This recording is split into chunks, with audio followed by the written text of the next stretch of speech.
ಯಕೃತ್ತು ಸಮಸ್ಯೆ ಬಿಲಿರಿಯಾ ಅಟ್ರಿಸಿಯಾ ಕಾಯಿಲೆ ನೆರವಿಗೆ ಮೊರೆ ರಬಕವಿ ಬನಹಟ್ಟಿ.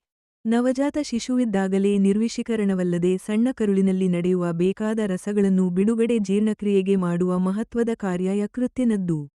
ಇದಕ್ಕೂ ಮುಂದುವರೆದು ಅಪರೂಪದ ಕಾಯಿಲೆಯಾಗಿರುವ ಬಿಲಿರಿಯಾ ಆಟ್ರಿಸಿಯಾ ಎಂಬ ಯಕೃತ್ತು ಕಾಯಿಲೆ ಕಾಣಿಸಿಕೊಂಡು 5 ವರ್ಷಗಳಿಂದ ಚಿಕಿತ್ಸೆ ನಡೆಯುತ್ತಿದೆ. ಬಾಗಲಕೋಟೆ ಜಿಲ್ಲೆಯ ತಾಲೂಕಿನ ರಬಕವಿ ಬನಹಟ್ಟಿಯ ನೇಕಾರ ಕುಟುಂಬದ ಪ್ರಶಾಂತ ಹಾಗೂ ಗೀತಾ ಜಾಡಗೌಡರ ಪುತ್ರಿ 5 ವರ್ಷದ ಸಮನ್ವಿತಾ ಎಂಬ ಬಾಲಕಿ ಈ ಕಾಯಿಲೆಯಿಂದ ಬಳಲುತ್ತಿದ್ದಾಳೆ.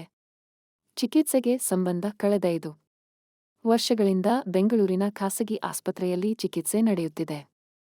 ಪ್ರತಿ 2 ತಿಂಗಳಿಗೊಮ್ಮೆ ಅಂದಾಜು 30 ರಿಂದ 40 ಸಾವಿರ ರೂ.ಗಳ ವೆಚ್ಚ ಸಾಮಾನ್ಯವಾಗಿದೆ.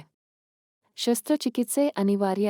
ಇದೀಗ ವೈದ್ಯರು ಯಕೃತ್ತು ವರ್ಗಾವಣೆಯೊಂದಿಗೆ ಶಸ್ತ್ರಚಿಕಿತ್ಸೆ ಅನಿವಾರ್ಯವೆಂದು ತಿಳಿಸಿದ್ದು, ಮಗುವಿನ ತಾಯಿ ಗೀತಾ ಯಕೃತ್ತು ವರ್ಗಾವಣೆಗೆ ಒಪ್ಪಿಕೊಂಡಿರುವ ಕಾರಣ ಸುಮಾರು 25 ರಿಂದ 30 ಲಕ್ಷ ರೂ.ಗಳ ವೆಚ್ಚ ತಗುಲಲಿದೆ.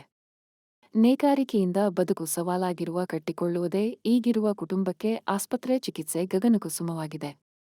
ಚಿಕಿತ್ಸೆಗೆಂದು ಸಹಾಯ ಸಹಕಾರ ನೀಡುವವರು ನಂಬರನ್ನು 6363237255 ಸಂಪರ್ಕಿಸಬಹುದು. ಬ್ಯಾಂಕ್ ಖಾತೆ ಹೆಸರು ಗೀತಾ ಇಂಜಿನಿಯರಿ ಖಾತೆ 379442358223 2BN004757 ಗೆ ಆರ್ಥಿಕ ನೆರವು ನೀಡಬಹುದು.